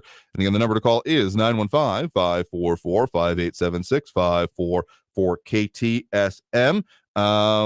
You're live with Talk El Paso. Who's this? This is Raul. Somehow we got disconnected. Anyway, I was saying Donald Trump is a traitorous moron. And he's been called a moron by many super accomplished people he hired, like former Exxon CEO Rex Tillerson and former Goldman Sachs CEO Gary Cohen, who said Donald Trump is as dumb as scat. Now, I'm much more worried about the lemmings in Trump's cult than the poor people trying to get into this country. And what happened today in Washington, D.C. makes the immigration problem pale. Okay, again, if you're trying to call in there and you got a bad connection, maybe try to get a better one. We're not dropping calls on anyone. Again, I try to make it perfectly clear, but there are some realities of time and connection that we got here. So I guess we'll give it one more shot here. We do have another call on the line that we'll try to get to right now. Anyway, you're live with Talk El Paso. Who's this? This is Grace Simmons.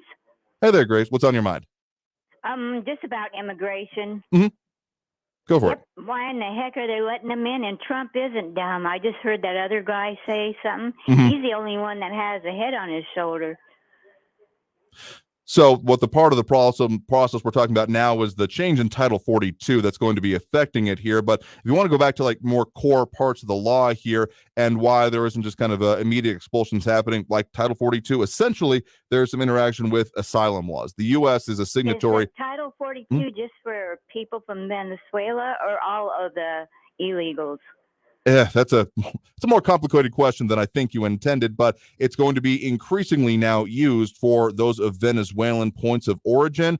But was it supposed to be used for a lot here and was supposed to be pretty absolute, but as we've been finding out more in the last year, essentially, that it started being more and more porous as a policy to where I think be for all those people that are coming over. Who in the heck is paying for all these people? Who pays for illegal people coming over? Well, it depends on which level you're talking about it there, because you want to talk about what the immigration and, border security system is. That's taxpayers. We want to talk about the local nonprofit community was largely donations, at least, again, here in our area. But again, there's been more governmental and local governmental support having to step in on that. I opt out? I don't want to pay for any of the illegal people. That's ridiculous. I never got a letter in the mail stating, since you're an American, you got to pay for these people. Do you know how many people there is? There's probably like 50 million here illegals or something. We're paying for them? I wouldn't say that the estimate has gone that high. Again, the last concrete one was about 11 million, because also you're starting to get into estimations of it here. So 50 million would be more than a bit far afield from what I've seen. I think more reasonable might be at this point closer to like 15. Upwards estimates, maybe 20, but that's a little bit extreme in my mind for what demographics can actually show and prove here. But I think you're more asking about what taxes go for. And if you want to opt out about that, definitely make sure to check out of the next time you're in the ballot box. I'll say that here. So thank you for the point in the call. Do appreciate it. Let's try to get at least one more on the line here before we hit that next break and close out the show. We have a caller on the line here. You're live with Talk El Paso. Who's this? This is Eric from the East Side. I know I don't have much time, so I'll just say that right-wing media is doing a great disservice to this country by denigrating these January 6 hearings and spreading lies about them to convince their followers to not listen to them. That's what they're doing. That is what you're doing, and it's going to cause a lot of civil unrest, more right-wing terrorism, and another January 6th, because people refuse to watch the hearings and look at the proof, the evidence under oath. They will go to prison for committing a felony if they lie. And every single person who testified in Trump's inner circle, we're all on the same page saying that Trump knew that there was no evidence of election fraud, and he still promoted those lies. And these are Rudy Giuliani. We've gone over this previously here, but I don't take being connected to terrorism very lightly here, and you're accusing me of lying here. So what exactly have I said that you have found to be untrue about these hearings in this nature? And I just want to further point out that I do encourage people to watch them and know what's going on them. What have you found that I have said that has been untrue about the actual functioning and nature of these hearings? Well, I get two of them. First, I'll say there's that straw man that I pointed out yesterday where I said, well, yeah, it was proved. And you said, don't misconstrue my words or misrepresent my words. But then you repeated the exact same straw man, that it's not a court hearing, but therefore it's not proved. If you know how to discern the credibility of information sources, you know that you have Rudy Giuliani, Pat Cipollone, Bill Barr, all testifying under oath, the exact same thing. They will go to prison if they're lying. That's as credible as it gets. Again, that proves just because it's not a court in the court proven in the court of law doesn't mean it's not proven in reality. There's a difference. just because it's not proven in a court. I'll agree with you Obviously, I'll agree with you that yes, there is a difference, and that's that difference that I was trying to hone in on here specifically. Like, you may call it proved and you may believe it for what it's worth, absolutely, and so proved in the court of public opinion to an extent, but exactly what repercussions of this proof at this level will come out of that? What will actually occur as a result of this proof? Everyone that's testifying under oath, that's admissible as evidence for the DOJ's investigations. And there's already been the Oath Keepers who've been convicted of seditious conspiracy, and they were meeting with Roger Stone, which is Trump's criminal friend that he pardoned. He lied during the Russian investigation, was a felon, was sentenced to prison. Trump pardoned him. And now this guy, Roger Stone, is meeting with the Oath Keepers the day of January 6th, and they were shown being led into. I don't think you've even watched the hearings.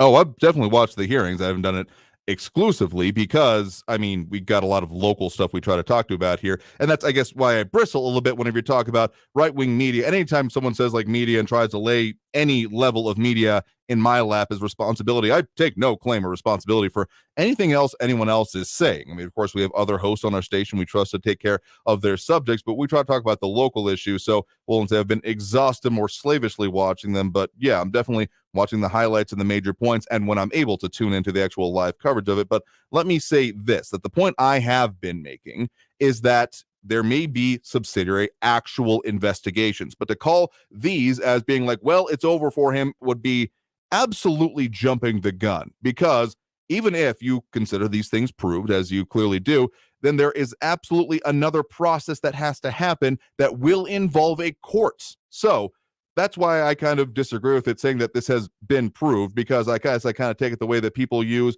the terms theory, both in, well, regular speech, like I have a theory, or in the scientific terminology here. It seems like we're using this term proof in the terms of the judicial proceedings. And again, this has not been a judicial proceeding. That is incontrovertible. It's not within the judicial system.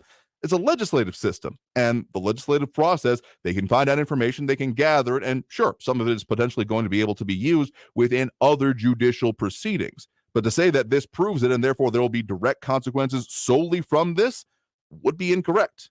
Kind of the same thing that happened with impeachment. As much as things were being proved or being dealt with there, or testimony being heard, those were political consequences. And the only thing that can really come out of this, besides the contempt of Congress and, perjury, would be political consequences. So that's been my point here. So if you want to call that a straw man argument, I don't think you're using that phrase right there in this case, because there would have to be another process happening along with it here. So we got to take that next break now. I do appreciate the point in the call, even if we'll have to probably continue this debate later. Coming out of this break, we'll get to more of what we got coming up for you in the show, tell what we're working on for you, and of course, close out the program and get, I guess we've already kind of been in it today, Free for All Friday. So stay tuned. More Talk El Paso after this break here on News Radio 690 KTSM. Don't go anywhere.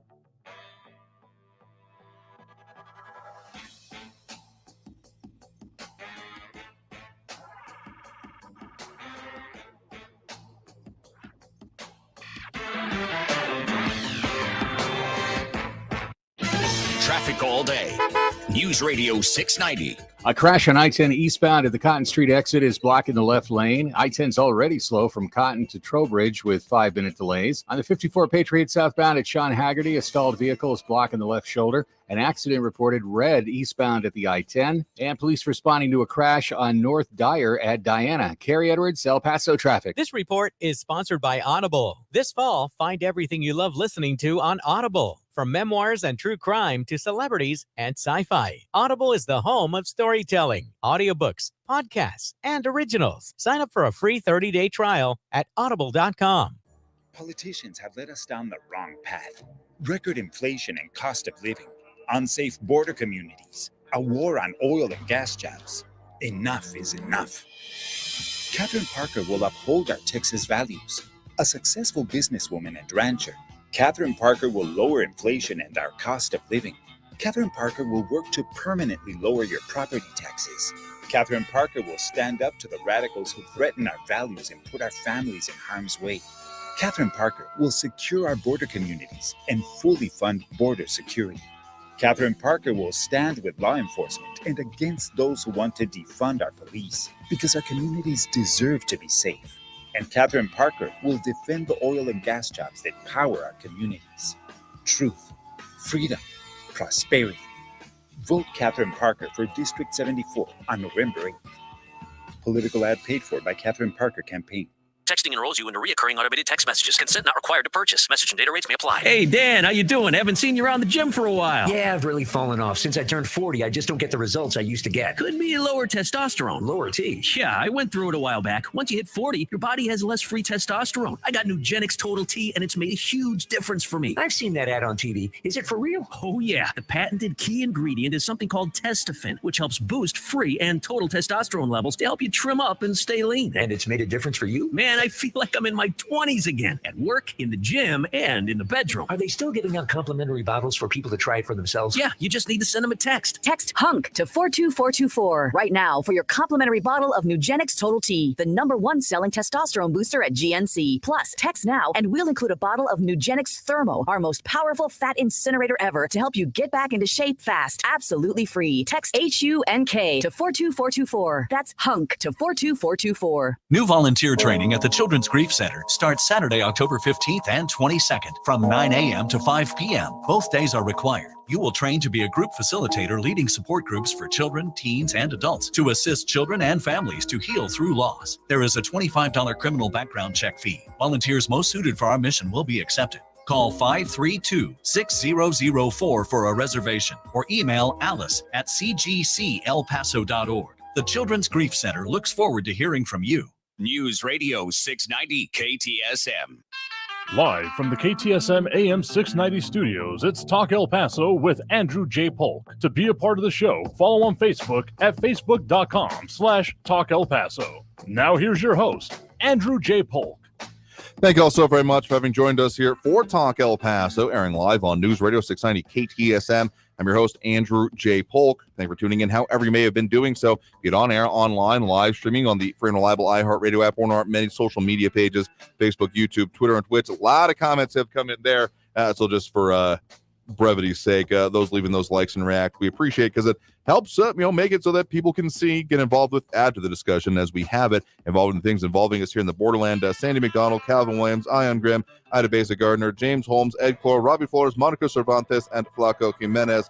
And we'll of course keep that going tomorrow, specifically Friday, that's most important day of the week from our perspective anyway. Not even just on the cusp of the weekend, but the fact that Free For All Friday is what we do and what we will keep doing as we take on all of the comments and calls. Yeah, we may have been a little bit closer to that than we usually are at this point during the week, but you know what? We'll bring it on. Just we'll take on the subjects. Just if you're going to come at it, come correct is all I'm going to say. So we're going to have to end the show there for today. I want to thank everyone that did tune in, call in, comment, participate in the show.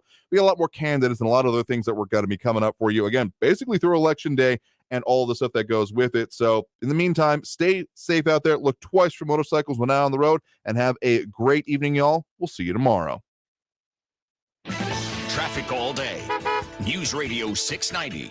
A crash on I-10 eastbound at the Cotton Street exit is blocking the left lane. I-10's already slow from Cotton to Trowbridge with 5-minute delays. On the 54 Patriot southbound at Sean Haggerty, a stalled vehicle is blocking the left shoulder. An accident reported red eastbound at the I-10. And police responding to a crash on North Dyer at Diana. Carrie Edwards, El Paso traffic. Joe Biden's inflation is crushing Americans. Higher costs for gasoline, painful prices at the grocery store. Just about everything costs us more. And just like Biden, Beto O'Rourke supports higher taxes that would crush Texans even more. What does Governor Abbott say? In Texas, we are fighting back, cutting property taxes to help homeowners, producing more energy to lower gas prices. And we passed a constitutional amendment to ban an income tax in Texas. This election, you have a choice. With Beto O'Rourke, it's higher taxes, higher prices, and an economy that's being crushed. With Greg Abbott, it's lower taxes, lower prices, and an economy that's booming. If you're tired of getting crushed by Biden's inflation, join us and keep Texas strong. Greg Abbott for governor. Political ad paid for by Texans for Greg Abbott. John Mellencamp returns to the road, and iHeartRadio is getting you there. We'll fly you and a guest to the tour date of your choice and set you up with VIP tickets to the show. Plus, slap a backstage pass on your jean jacket so you can meet John. And you'll walk away with a sheet of handwritten lyrics to one of his legendary tunes. Prize provided by AEG.